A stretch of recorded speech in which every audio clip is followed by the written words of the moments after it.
നമസ്കാരം, ഞാൻ നോഹർ ഔസേഫ് സിറിൾ. അമനഗര ചാവറ ഇന്റർനാഷണൽ സ്കൂളിലെ 11ാം ക്ലാസ്സിലാണ് ഞാൻ പഠിക്കുന്നത്. അച്ഛൻ സിറിൾ പി ജോസഫ്, അമ്മ ജാസ്മിൻ ഇബ്രാഹിം, സഹോദരി നോറ മറിയം സിറിൾ. നാം കണ്ടുകൊണ്ടിരിക്കുന്ന ലോകം പ്രതിദിനം മാറിക്കൊണ്ടിരിക്കുകയാണ്. പുതിയ സാങ്കേതിക വിദ്യകൾ, സാമൂഹ്യ മാനദണ്ഡങ്ങൾ, ആഗോള ചലനങ്ങൾ, ഇവയെല്ലാം മനുഷ്യനിൽ ഒരുപാട് ചോദ്യങ്ങളാണ് ഉണർത്തുന്നത്. വിദ്യാഭ്യാസം ഒരു രാജ്യത്തിന്റെ സൈന്യത്തെക്കാൾ ശക്തമായ പ്രതിരോധമാണ് എന്ന് വിശ്വമഹാത്മാവായ നെൽസൺ മണ്ടേല ഒരിക്കൽ പറയുകയുണ്ടായി. ഒരു സൈന്യം രാജ്യത്തിന്റെ അതിർത്തികളെ സംരക്ഷിക്കുമ്പോൾ വിദ്യാഭ്യാസം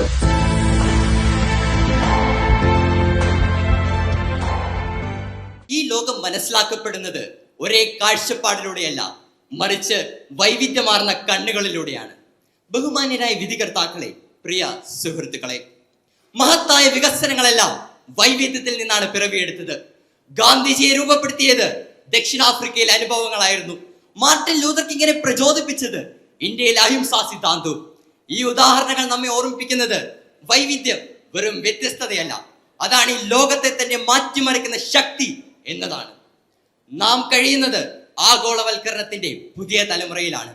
ലോകം ഇന്ന് നമ്മുടെ വിരൽത്തുമ്പിലായിരിക്കുന്നു. പുതിയ സാങ്കേതിക വിദ്യകൾ, IT വിപ്ലവം, യാത്രാ സൗകര്യങ്ങൾ, ഇവയെല്ലാം നമ്മുടെ ലോകം സങ്കുചിതമാക്കിയിരിക്കുന്നു. ഈ പശ്ചാത്തലത്തിലാണ് സാമൂഹിക സാംസ്കാരിക വൈവിധ്യത്തിന്റെ പങ്ക് ഒരു വലിയ ശക്തിയായി മാറുന്നത്.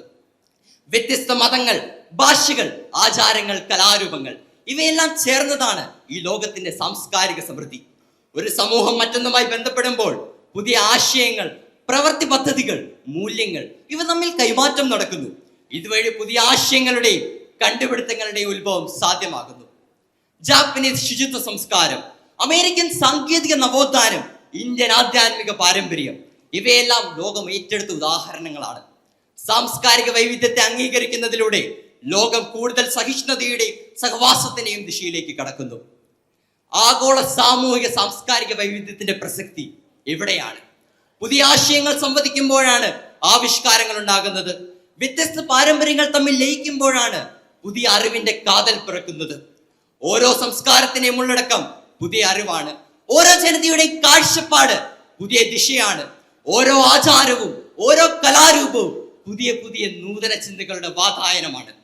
നമുക്ക് വേണ്ടത് ഒരു വിപ്ലവം തന്നെയാണ്. വൈവിധ്യത്തെ അംഗീകരിക്കുന്ന മാനവികതയുടെ വിപ്ലവം. നമുക്ക് വേണം ഹൃദയം തുറന്ന വൈവിധ്യങ്ങളെയും വിവിധ സംസ്കാരങ്ങളെയും സ്വന്തമാക്കാനുള്ള ധൈര്യവും മനുഷ്യത്വവും. ഇന്നത്തെ അതിപ്രഭാവശാലികളായ കമ്പനി നേതാക്കന്മാർ ഒരേ ദേശക്കാരല്ല, ഒരേ സംസ്കാരക്കാരല്ല, പക്ഷെ അവർ ഒന്നിച്ച് പ്രവർത്തിക്കുന്നു. കാരണം അവർക്കറിയാം, വൈവിധ്യത്തിൽ നിന്നാണ് ചിന്തയുടെ പുതുമ, വികാരത്തിന്റെ തീവ്രത, കാഴ്ചപ്പാടിന്റെ വിപുലത എന്നിവയുണ്ടാകുന്നത്. ഒരു കൃഷിക്കാരൻ അറിയണം ഈ ലോകത്തെ കൃഷി പദ്ധതികൾ. ഒരു ഡോക്ടർ പഠിക്കണം മറ്റു രാജ്യങ്ങളിലെ ചികിത്സാ വിധികൾ. ഒരു കലാകാരൻ മനസ്സിലാക്കണം മറ്റ് സംസ്കാരങ്ങളിലെ ഭാവഭംഗികൾ. എന്താണ് ഇന്നത്തെ വെല്ലുവിളി? നാം കുറെ മുന്നേറിയിട്ടുണ്ട്, പക്ഷേ ഇന്നും മത തീവ്രത, വർഗീയത, അകലചിന്ത, വിദ്വേഷ പ്രചാരണങ്ങൾ, ഇവയെല്ലാം നമ്മുടെ വൈവിധ്യത്തിന് ഭീഷണികളാണ്. ഞങ്ങൾ എന്ന ബോധം വളരേണ്ടടുത്ത് ഞാനും നീയും എന്ന തർക്കം വളർന്നുകൊണ്ടിരിക്കുകയാണ്. ഇതിനെ മറികടക്കേണ്ടത് നമ്മുടെ തലമുറയുടെ ഉത്തരവാദിത്വമാണ്.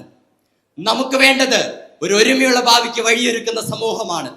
ജാതി മത ഭേദമില്ലാതെ, ദേശഭാഷ വ്യത്യാസമില്ലാതെ മനുഷ്യനെ മനുഷ്യനായി കാണുന്ന, ലോകത്തെ സമാധാനത്തിലേക്ക്, ഉന്നതിയിലേക്ക് നയിക്കുന്ന വ്യക്തിത്വങ്ങളെയാണ്.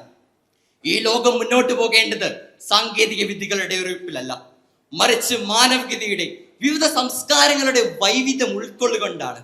നാം വേറിട്ടവരായിരിക്കട്ടെ, പക്ഷെ വേറിട്ടതിന്റെ പേരിൽ വെറുപ്പില്ലാത്തവരാകട്ടെ. നമ്മുടെ സാമൂഹിക സാംസ്കാരിക വൈവിധ്യങ്ങൾ തമ്മിൽ മതിലുകൾ പണിയരുത്. അത് ആഗോള പുരോഗതിയിലേക്കുള്ള കെട്ടുറപ്പുള്ള പാലമാകട്ടെ. ആഗോള സാമൂഹിക സാംസ്കാരിക വൈവിധ്യം അങ്ങേയറ്റം ആഗോള ഐക്യത്തിലേക്കും പുരോഗതിയിലേക്കും നയിക്കട്ടെ. ഇത് തന്നെ ആവട്ടെ ആഗോള പുരോഗതിയുടെ പുതിയ നിർവചനം. ജയ് ഹിന്ദ്.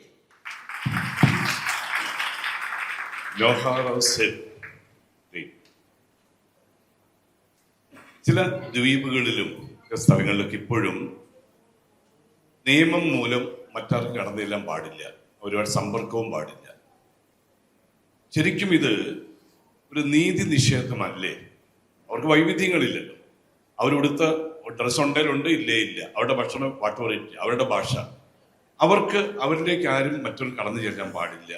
ഇതെങ്ങനെ രണ്ടുകൂടി എങ്ങനെ ഒത്തുപോകുക? ഇതൊരു നീതി നിഷേധമായിട്ട് തന്നെയാണ് ഞാൻ കണക്കാക്കുന്നത്. നമ്മൾ ചിന്തിക്കുകയാണെങ്കിൽ നമ്മൾ വളരുന്നത് വൈവിധ്യത്തിലൂടെയാണ്. അവർക്കും അവസരം വേണം വളരാനായിട്ട്. അവരിപ്പോഴും ഒരു 100 വർഷം പുറകിലുള്ള സാംസ്കാരിക ഉടുപ്പുകളും വസ്ത്രങ്ങളും ധരിച്ചുകൊണ്ടായിരിക്കും നിൽക്കുന്നത്. അവരുടെ ചിന്തകളും അത്രയും പഴകിയതായിരിക്കും. നമ്മൾ ചിന്തിക്കുക, നമ്മൾ പണ്ട് കാലത്ത് വിചാരിച്ചു കൊണ്ടിരുന്നത് അമ്പും വില്ലുമായിരുന്നു ഏറ്റവും വലിയ ശക്തമായ ആയുധം എന്നായിരുന്നു. പക്ഷെ ബ്രിട്ടീഷുകാർ തോക്ക് കാണിച്ചപ്പോൾ മനസ്സിലായി അതിലും വലിയൊരു ആയുധമുണ്ട്. അതുപോലെ അവർ മനസ്സിലാക്കണം, അതിലും വലിയ സംഭവങ്ങളുണ്ട്. നമ്മുടെ ചിന്തകൾ വളരുന്നത് വൈവിധ്യങ്ങളെ കാണുമ്പോഴാണ്. പണ്ട് പല്ല് തേച്ചിരുന്ന ഒരു മുക്കിരി വെച്ചാണെന്ന് വെച്ച് ഇപ്പോൾ ടൂത്ത് ബ്രഷ് നമ്മൾ ഉപയോഗിക്കുന്നില്ലേ? അതെല്ലാം വ്യത്യസ്ത സംസ്കാരങ്ങളെ കണ്ടുപഠിച്ചപ്പോഴാണ്. അവർക്കും ആ ആനുകൂല്യം ലഭിക്കണം, അവരും ഇത് പഠിക്കണം, അവരും വളരണം. നാം ഓരോരുത്തരും ഈ ലോകത്തിന്റെ മനുഷ്യരാണ്. ഓരോരുത്തർക്കും വളരാനുള്ള ആനുകൂല്യങ്ങൾ ഉറപ്പായിട്ടും ലഭിക്കണം. അതൊരു നീതി നിഷേധമായിട്ട് തന്നെയാണ് ഞാൻ കരുതുന്നത്. നന്ദി.